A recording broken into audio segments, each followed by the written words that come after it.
Bonjour à tous et bienvenue pour cette nouvelle vidéo d'analyse on-chain. J'espère que vous allez bien. Je sais qu'il y a beaucoup de questionnements sur ce qui se passe au niveau du Bitcoin. On se posait la question la semaine dernière et déjà même sur la semaine passée. Est-ce que le Bitcoin n'avait pas eu sa dernière chance? Est-ce que Bitcoin n'est pas en train de s'essouffler? On va essayer de répondre à ces questions aujourd'hui. On va s'intéresser notamment à l'action de prix à court terme du BTC. Bien sûr, on va s'intéresser à la aux forces d'équilibre entre la demande et l'offre qui vont nous permettre de savoir comment s'oriente le marché actuellement. Et ensuite on va dézoomer un petit peu, on va regarder ce qui se passe sur le moyen terme, on va observer un peu comment est-ce que le marché actuel et la tendance actuelle se situent d'un point de vue cyclique vis-à-vis de ce qui a été enregistré durant le bull market qui date de 2022 jusqu'à présent.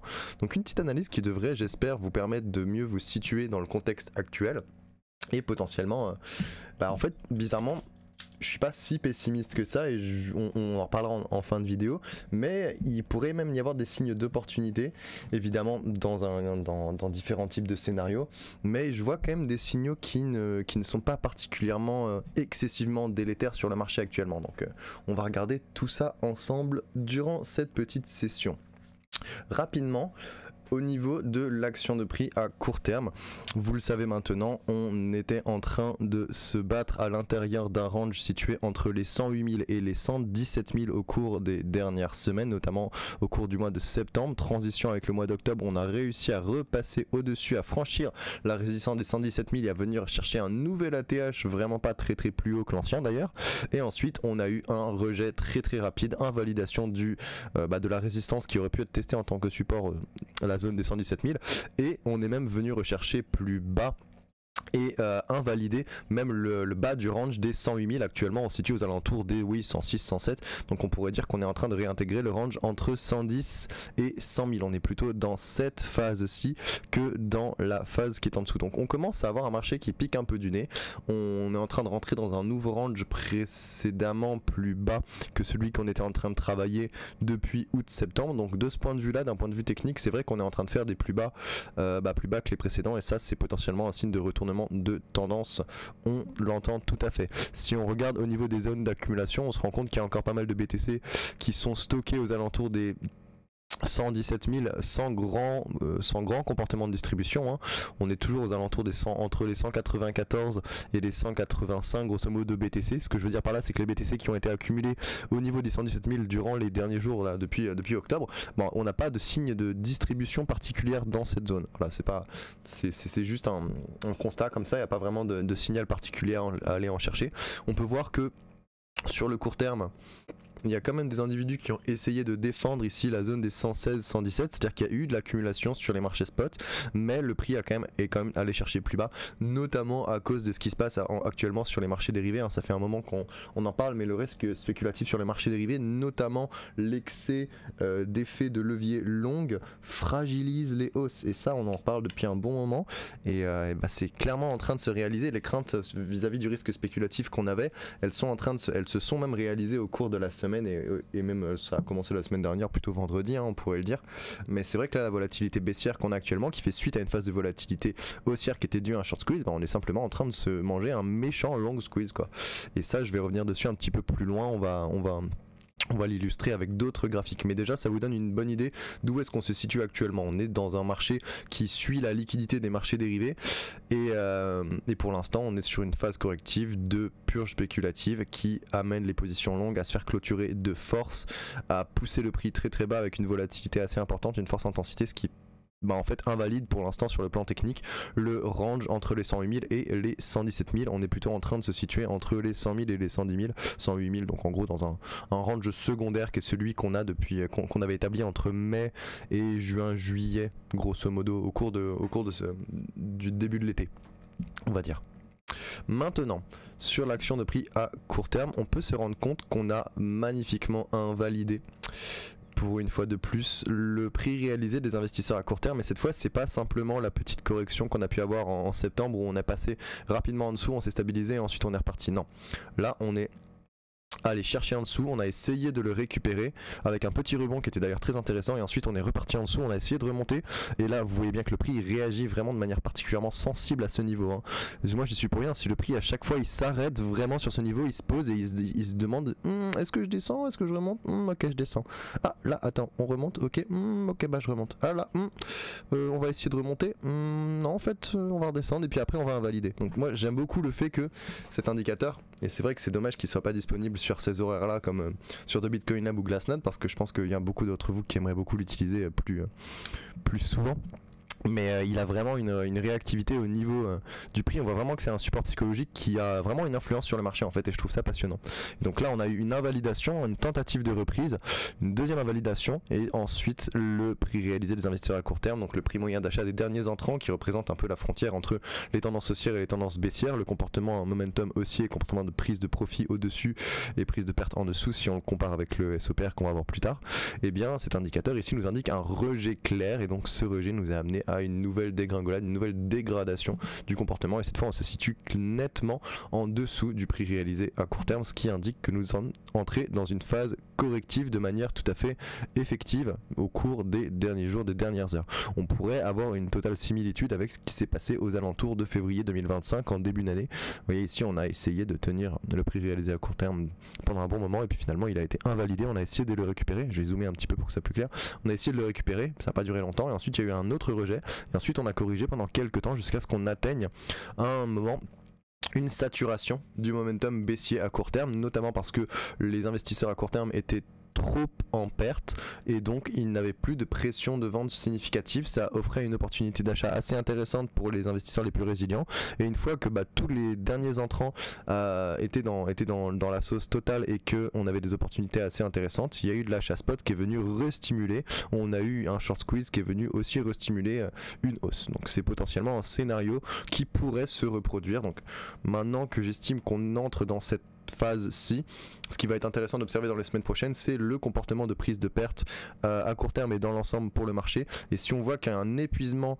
de la prise de perte avec une augmentation idéalement de la demande spot, là on pourra avoir des signaux potentiels de bottom et de retournement de tendance. On verra. Vraiment, je suis très curieux de savoir où va nous mener cette tendance. Est-ce qu'elle va s'intensifier? Est-ce qu'elle va s'épuiser au cours des prochaines semaines? Pour l'instant, évidemment, on ne peut pas prédire ça. Mais il y a quand même des similitudes, je pense, qui vont se produire avec ce qui s'est passé en février, donc on regardera ça de près au cours des prochaines semaines. Maintenant, au niveau du comportement de dépenses de ces mêmes investisseurs à court terme, donc on parlait du STH SOPR juste précédemment, on voit bien ici que le ratio de rentabilité des dépenses des derniers entrants, il est en dessous de 1, donc ça nous indique qu'on est sur un comportement de prise de perte qui n'a pas tendance à s'accentuer, mais qui enregistre quand même des valeurs qui sont modérément élevées, enfin pas élevées on va dire, mais disons que voilà, ce que je vais faire c'est avoir un cadre de référence, et si on compare avec la prise de perte qu'on a enregistrée justement aux alentours de mars, eh bien on se situe à peu près sur les mêmes valeurs, plutôt celles qu'on a connues en février. Mars était encore un petit peu plus important, mais en tout cas la douleur qui est réalisée actuellement est plus importante que toutes les petites corrections qu'on a eues depuis entre mai et septembre. Grosso modo, tous les petits pics que vous voyez ici n'ont pas été d'une intensité similaire, à part peut-être celui d'août, à la correction qu'on est en train de vivre actuellement. Mais on n'est pas non plus sur des valeurs absolument délirantes où les investisseurs à court terme sont en train de réaliser des pertes massives. Bon, c'est aussi dû au fait qu'on est à peut-être moins 15, moins 18% de l'ATH actuellement, donc c'est pas non plus un degré de correction extrêmement bas. Là, ce qui est surtout surprenant, c'est la volatilité baissière très importante qu'on enregistre actuellement, qui est due du coup à ces cascades de liquidation longue sur les marchés dérivés.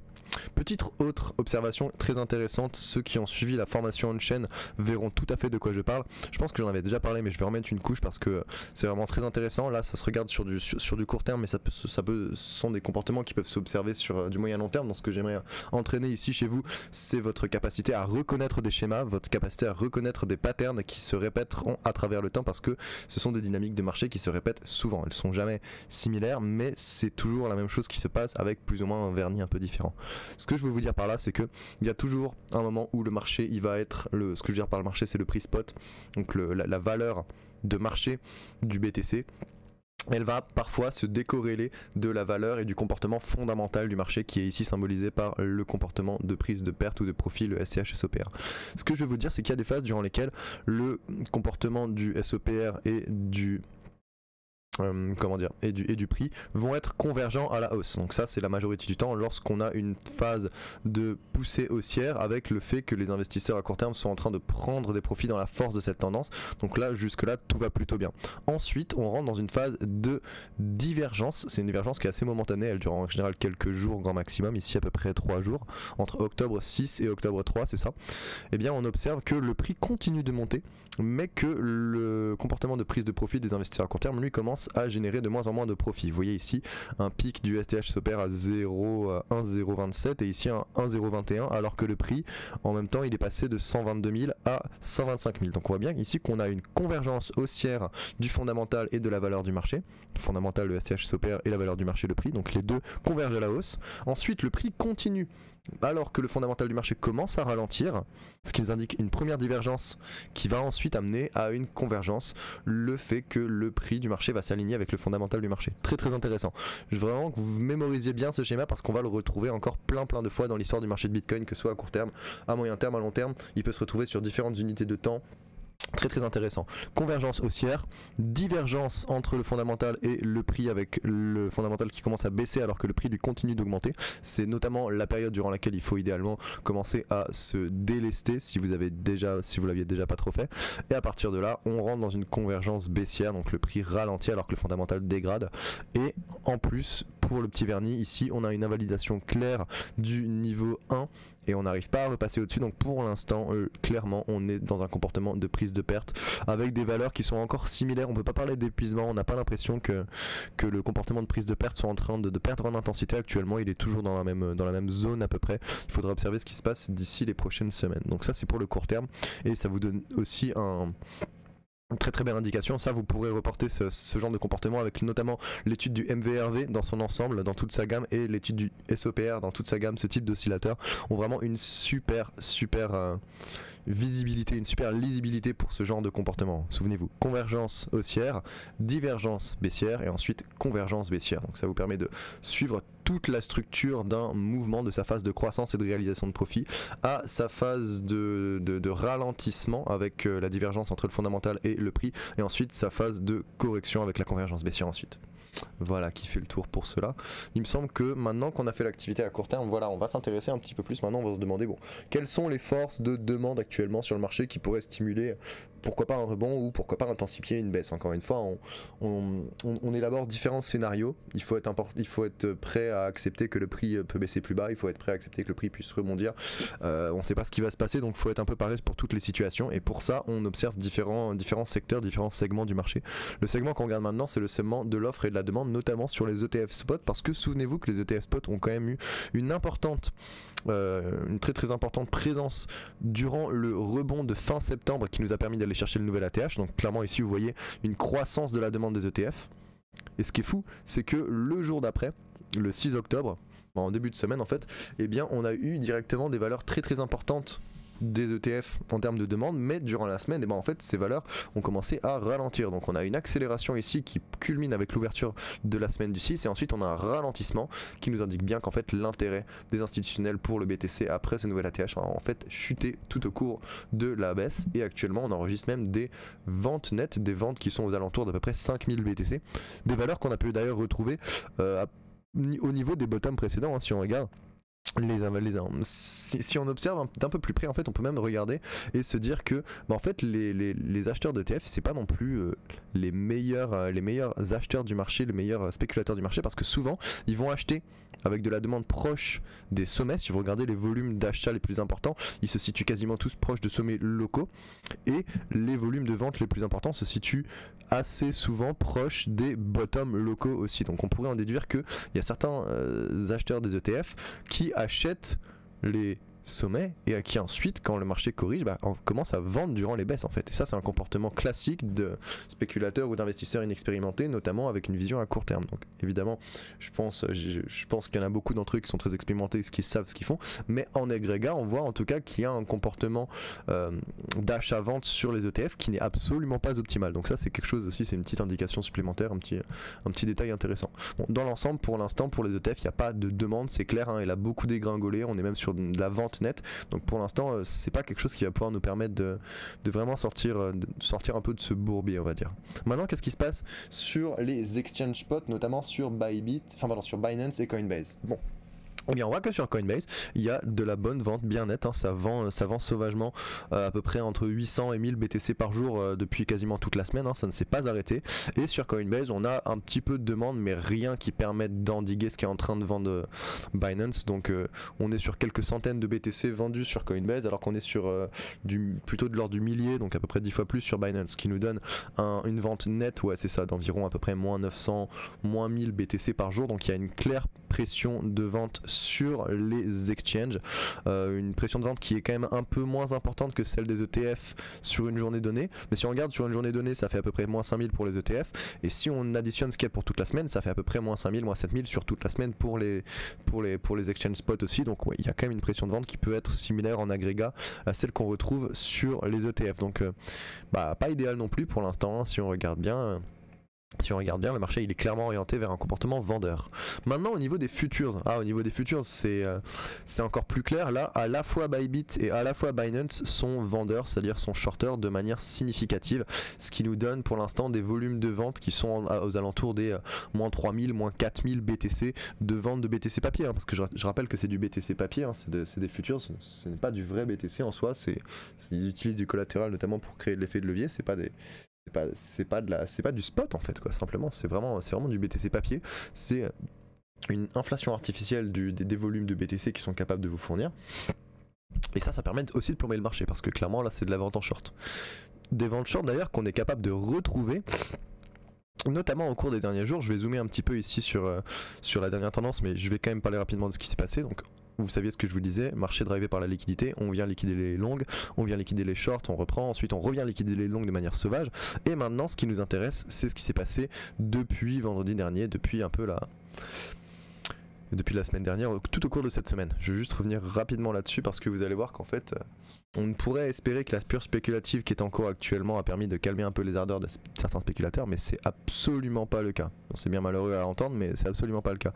Regardez déjà à quel point les shorters ont verrouillé à la fois le niveau des 116 000 et à la fois le niveau des 114 000. Clairement, il y a eu de l'effet de levier qui a été utilisé de la part de spéculateurs vendeurs cette fois-ci, qui veulent absolument pas que le prix reprenne du poil de la bête, hein, d'une certaine façon, et qui ont même réussi à former après une forte liquidation un schéma de épaule, tête, épaule pour une continuation baissière. Franchement c'est très fort de leur part, on peut le dire, hein. Ils ont réussi à très bien calmer, endiguer le prix et le rebond, et d'ailleurs on voit qu'il y a aussi de la liquidité longue qui est encore apparue sous le prix durant la stabilisation après le flash crack, et ça va pas aider, hein, parce que clairement on est encore une fois en train d'aller chercher les petites liquidités longues qui s'amenuisent mais qui restent présentes sous le prix, et tant qu'il y aura des gens pour essayer d'utiliser de l'effet de levier x10, x50, x100 sur ces niveaux de prix, et à chaque fois ça va être la même chose, on va venir les liquider. Donc maintenant la première chose à faire, si on arrive à se maintenir dans la zone actuelle, et si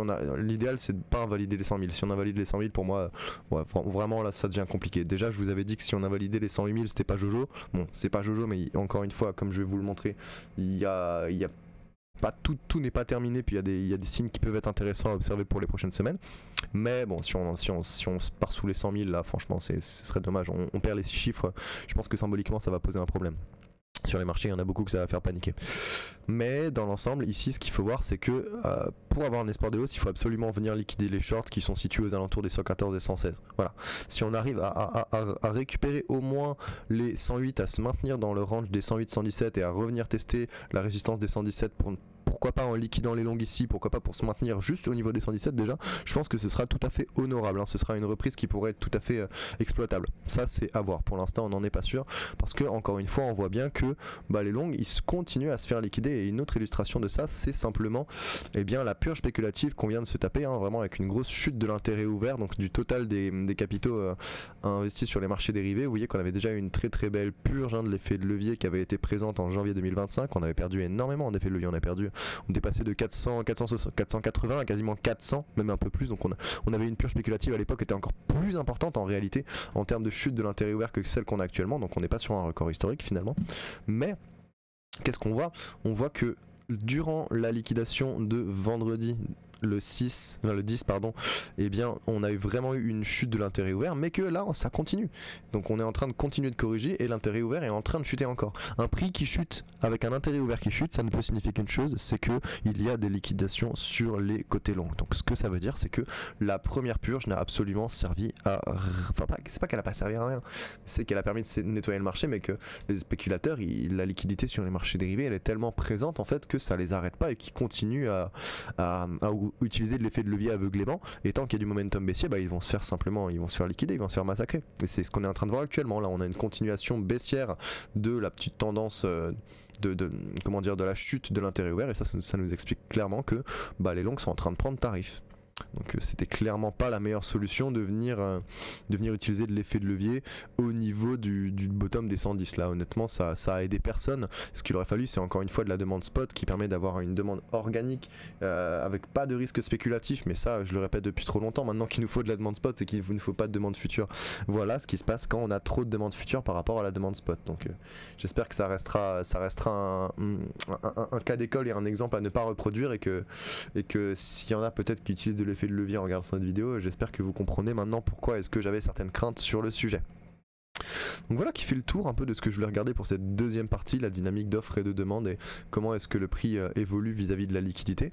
Maintenant j'aimerais discuter rapidement en fait de la perspective à plutôt moyen terme, notamment avec ce graphique que vous connaissez, qui est une étude statistique du prix réalisé des investisseurs à court terme, qui est ici symbolisé en orange. Vous voyez, on l'a perdu ici, là on est en train de chuter, et j'aime beaucoup ce graphique, et je voulais justement qu'on en parle.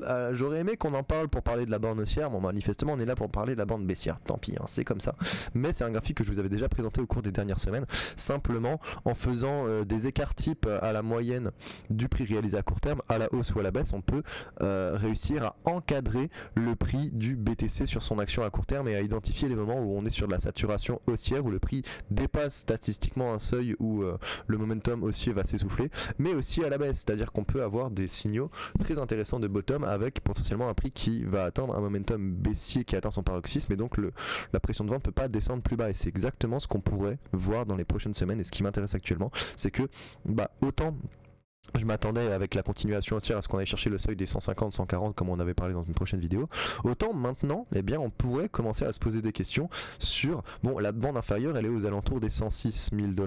Très bien. La bande inférieure elle est quasiment là où le prix est actuellement. Qu'est-ce qui s'est passé au cours des 2024 et 2025 quand on a commencé à faire jouer avec cette bande? Eh bien, on a eu des bottoms locaux qui se sont situés un petit peu plus bas que cette bande, mais pas non plus vachement plus bas. Donc ce que ça veut dire, c'est qu'on a peut-être des opportunités de rebond aux alentours, pourquoi pas, des 100 000 justement. C'est pour ça que ça m'intéresserait d'aller tester potentiellement le bas de ce range, parce que les 100 000 c'est un symbole très très important, et je pense que ça pourrait être un peu notre dernier recours, notre dernier support à ne pas invalider avant l'apocalypse. Et donc de ce point de vue là, aux alentours des 100 000 va converger potentiellement un petit bottom. On va aller chercher sous le seuil statistique des investisseurs à court terme, où ils vont vraiment rentrer dans une perte assez importante, et à partir de cette perte importante ils vont commencer à réaliser des pertes, ils vont se faire squeezer, ils vont se faire éjecter.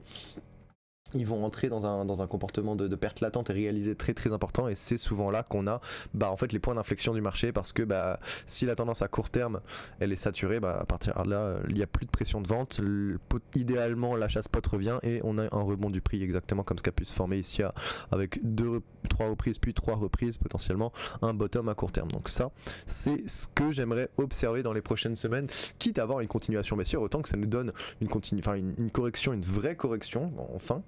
Ça fait un moment qu'on n'en a pas une, depuis cet été, littéralement depuis avril, donc on est en réalité une vraie correction qui fasse mal un petit coup, mais qui nous permette de repartir ensuite, parce que là ça fait un moment qu'on stagne et qu'on n'arrive pas, donc autant chuter, marquer le coup, accuser le coup à un moment, et puis après repartir quoi. Ça pourrait être intéressant. C'est une des thèses que je trouve les plus probables actuellement, notamment à l'égard du pourcentage de prend profit des investisseurs à court terme. Ce graphique nous permet de savoir si l'offre détenue par les derniers entrants, les investisseurs à court terme qui détiennent leur BTC depuis moins de 6 mois, est-ce que ces investisseurs sont majoritairement en profit, ce qui signale souvent des saturations haussières, ou est-ce qu'ils sont majoritairement en perte, ce qui est souvent de la saturation baissière. Et notamment vous avez ici une petite étude statistique encore avec des seuils en rouge, en bleu, en vert, qui vous permettent de savoir en fait lorsque ce seuil est dépassé, là on entre dans des zones particulièrement importantes et statistiquement significatives. Et qu'est-ce qu'on voit actuellement? On voit que le pourcentage d'offres en profit des investisseurs à court terme est de 13,9, on va dire 14%. Donc ça veut dire qu'il n'y a que 14% des investisseurs à court terme qui sont en profit. Je le traduis autrement, 86% des investisseurs à court terme sont en perte.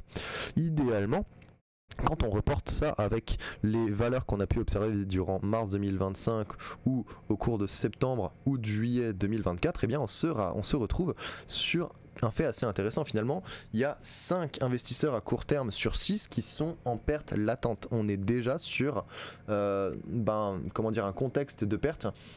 Un contexte de perte latente et un contexte financier et psychologique pour les investisseurs à court terme qui est particulièrement difficile, ce qui va les amener et ce qui les amène déjà à réaliser des pertes, et c'est durant ces moments en fait que les opportunités de rebond à court terme se produisent. Donc en fait, à mes yeux, on pourrait avoir encore une fois aux alentours potentiellement entre les 100 et les 108, et bien tous les éléments qui nous permettent de mettre suffisamment la pression à court terme sur le marché pour qu'on ait une capitulation à court terme, et une fois que la capitulation à court terme est faite, et ben là on peut avoir une soupape de décompression qui enfin s'échappe et on repart à la hausse. Voilà, c'est le, comment dire, vu ce qu'on a actuellement, c'est le scénario le plus optimiste que je puisse avoir d'une certaine façon. C'est qu'on vienne chercher encore un petit peu plus bas, qu'on vienne vraiment essayer de chercher une capitulation à court terme et qu'ensuite on reparte.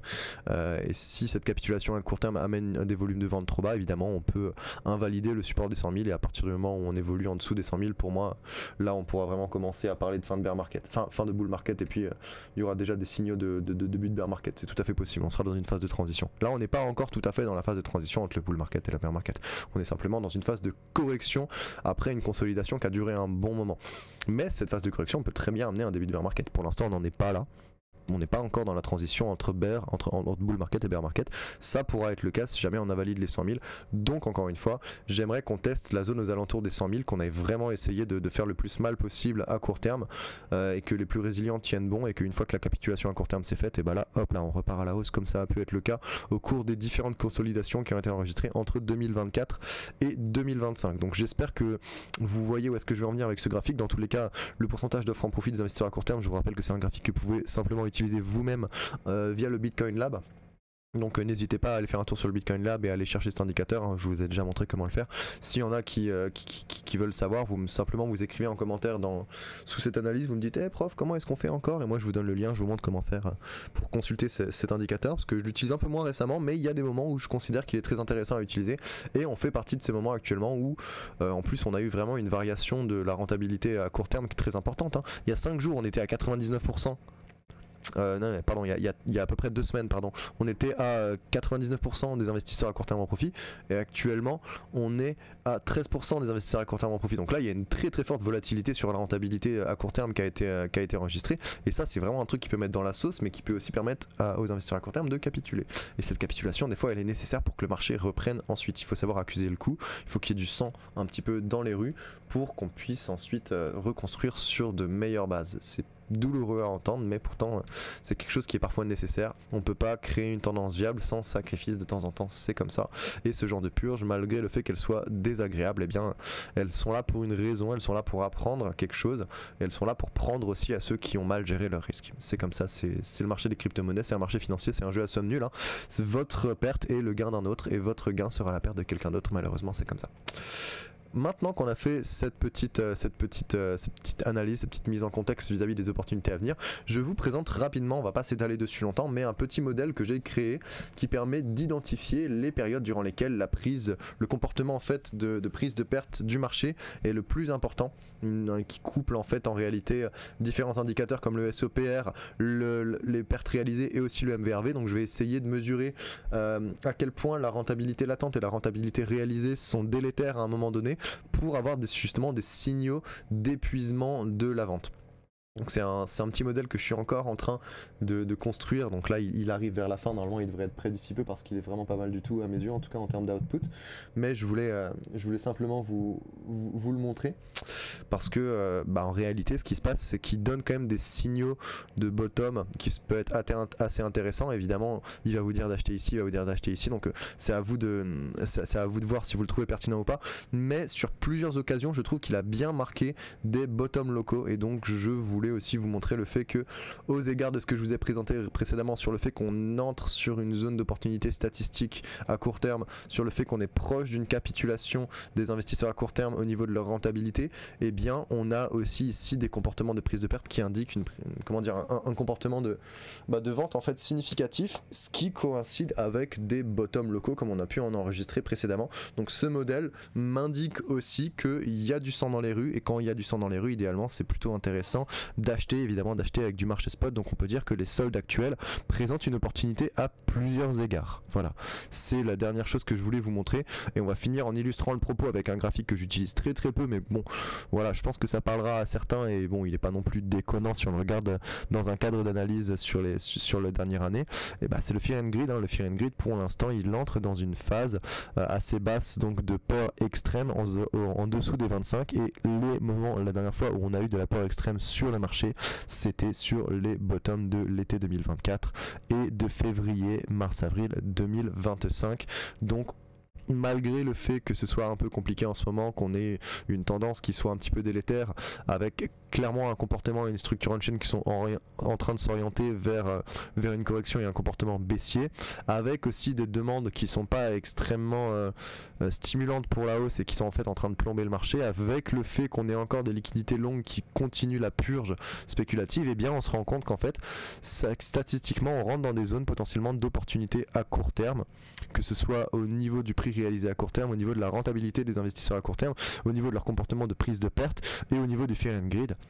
On est peut-être finalement avec ces soldes sur une opportunité, et les prochains nous le diront. Je pense qu'encore une fois il va falloir attendre l'ouverture des marchés US lundi pour avoir une indication de ce qui va se passer pour le reste de la semaine, parce que c'est souvent les ETF et les marchés US qui vont décider un peu de la tendance. Est-ce qu'on continue à plomber, est-ce qu'on tient les 100 000? Mais voilà, je voulais un peu vous donner le scénario, les différents scénarios qui sont les plus intéressants pour moi. Donc en vrai on pourrait dire qu'il y a un peu deux scénarios qui sont les plus intéressants. C'est le premier scénario, on va dire, c'est le scénario où on va tester la zone aux alentours des 100 000, on rebondit, on fait une capitulation à court terme, et ensuite on va chercher la liquidité sur les marchés dérivés aux alentours déjà des 114 puis des 117, et à partir de ce moment là, si on se maintient sur ces niveaux là avec de la demande spot aux alentours des 100 000, puis qu'on vient ici liquider les 114 et 117 000, les shorts qui sont présents, ce sera pas trop mal, on aura conservé le momentum haussier, on sera de retour sur quelque chose d'un peu près solide. Le deuxième scénario, c'est invalidation des 100 000, et là honnêtement invalidation des 100 000, on rentre dans une phase de transition entre le bull market qui aura duré un bon moment et le bear market, et on changera de cadre d'analyse, et je commencerai à vous montrer, on diversifiera les données, parce que pour l'instant c'est vrai que j'utilise pas mal de données qui nous permettent d'avoir un cadre d'analyse sur une continuation de tendance haussière, sur l'analyse d'un bull market en soi, ou sur la fin de ce bull market, et vous verrez que si on entre en bear market de manière effective, eh bien on aura des métriques qui seront un peu différentes, on ira chercher un peu plus de diversité, et c'est que ce sera assez sympa aussi, puis ça donnera des opportunités, hein, malgré le fait qu'un bear market c'est jamais agréable à vivre. Bah, dites-vous que d'ici un an ou deux, si vraiment on rentre en bear market et qu'on invalide les 5 000, bah, d'ici un an ou deux on aura peut-être un BTC à 60 000, à 50 000, et bah, ça fera plaisir aussi. Donc il faut aussi voir le bon côté des choses. Malheureusement le marché il respire, il a besoin de monter, des fois il a besoin de baisser. Là il a monté depuis un bon moment, j'ai vraiment l'impression que la tendance s'essouffle, je vous l'expliquais déjà depuis la semaine dernière. Tout n'est pas perdu, il se peut qu'on ait des opportunités à court terme avec de la petite capitulation, c'est vrai qu'il y a des signaux qui sont assez intéressants, mais bon voilà, ce serait pas non plus dramatique si on rentre finalement dans un bear market. Le marché il a quand même bien performé, hein. Il est passé de 18 000 $ en novembre 2022 à 125 000 $ en octobre 2025. Voilà, c'est une performance qui est quand même tout à fait honorable, et des fois bah, il faut aussi accepter que c'est la fin d'une ère, c'est la fin de quelque chose, et qu'il faut aller plus loin. Donc je veux pas finir sur quelque chose de pessimiste, hein. Je veux juste vous faire accepter le fait que il y a plusieurs scénarios qui sont possibles, et ces deux scénarios pour moi impliquent qu'on aille tester les 100 000. Si on va tester les 100 000 et qu'on les reprend, et qu'ensuite on a une impulsivité haussière avec de la demande spot en début de semaine prochaine, il y a vraiment des chances que tout se passe bien et qu'on aille rechercher au moins le range des 108-117 000. Ça peut le faire. Par contre, si on invalide les 100 000 et qu'on a une continuation baissière, bon bah là, écoutez, au bout d'un moment, il faudra commencer à avoir un money management un peu plus protectif, si ce n'est pas déjà le cas pour ceux qui ont pu prendre des profits plus hauts, et puis il faudra simplement changer de framework, changer de point de vue, et accepter ce que le marché nous offre. Donc voilà, j'espère que cette vidéo vous aura plu, j'espère qu'elle aura été assez complète sur à la fois ce qui se passe sur le court terme, les différentes forces de demande, les perspectives qu'il pourrait y avoir pour les semaines à venir et les potentielles opportunités que le marché aurait à nous offrir en cas de marché plus robuste que ce qu'on pourrait attendre. Je vous souhaite un bon week-end à tous, n'hésitez pas à me dire ce que vous en avez pensé et puis on se retrouve la semaine prochaine pour de nouvelles analyses. Ciao ciao.